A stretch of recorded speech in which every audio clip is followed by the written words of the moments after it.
BBC Scotland broadcast its first Scottish news programme in 1957. Here is the Scottish news summary.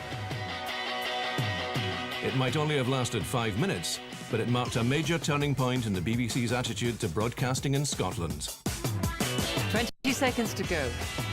This is the story 15 seconds to go. of 50 years of news and the transformation of Reporting Scotland from light news magazine to lean, mean news machine. 5, 4, 3, 2, 1 and cue.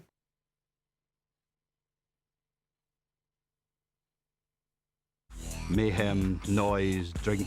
There would be lots of shouting, there would be a row in every corner. It was like walking into a Wild West saloon. Prima donnas, drunk prima donnas, sober prima donnas, although they were in the minority. It was vibrant.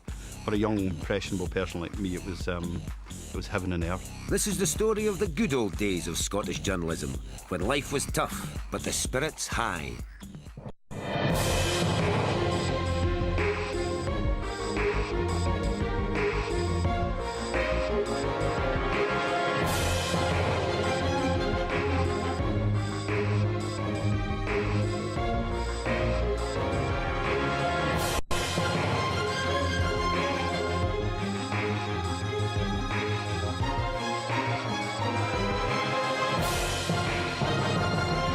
Now, what news? What have we got?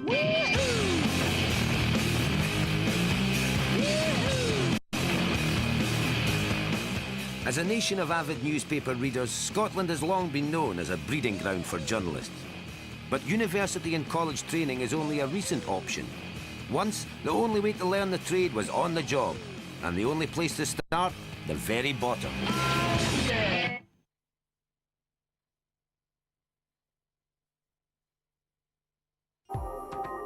Every day inside this building, organs are transplanted, limbs saved, and hearts repaired in 24 operating theatres off a corridor known as the Green Mile. These are the stories of people who have had their lives changed here, and those who have helped to change them.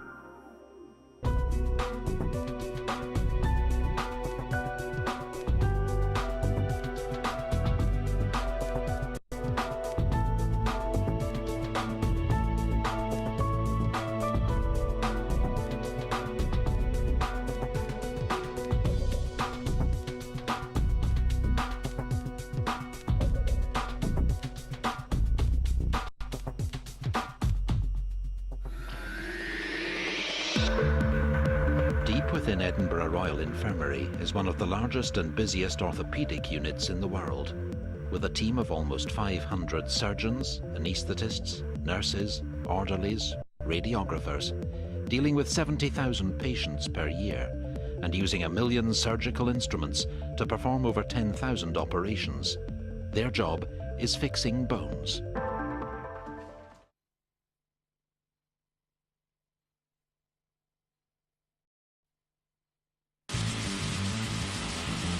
Faith. What do Scottish people believe in? Do we still consider ourselves a religious country, or is faith a truly personal belief? With so many different religions out there, how do we make the choice what to believe? We went to find out. I'm Edith Bowman, and this is Teen Commandments.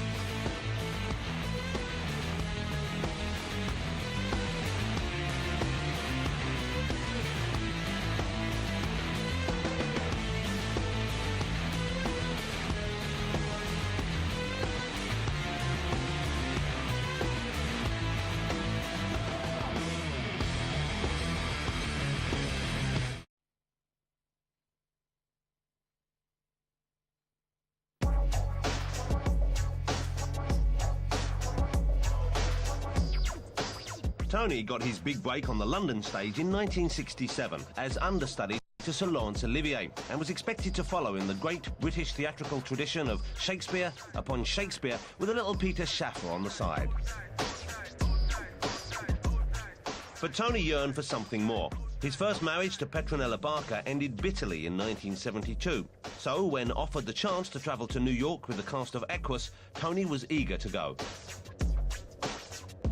By 1974, he and his second wife, Jennifer Linton, had settled in a borrowed Manhattan apartment, and, with Hollywood calling, Tony had found what he was looking for. America.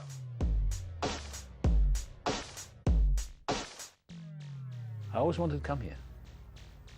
And then I became an actor many years ago, 40 years ago. And I loved American movies. And I was enamored of people like the new wave of American cinema, Brando and Neil Kazan and James Dean and all that lot.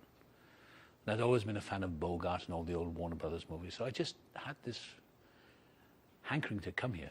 And one of the facets of my nature is that I never really grew up. I wanted to be out here in California, be a beach bum, and that's what I became.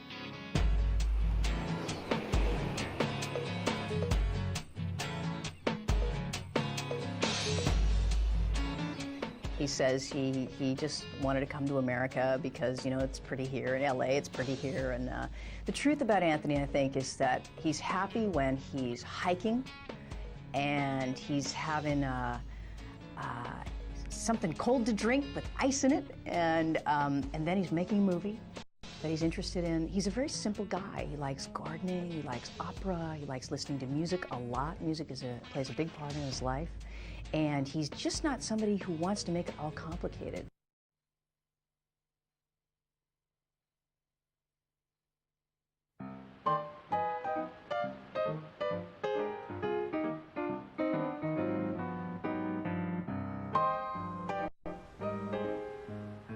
For the last 3 years, staff at the Hunterian, Glasgow University's art gallery, have been preparing for the arrival of their most prestigious visitor to date.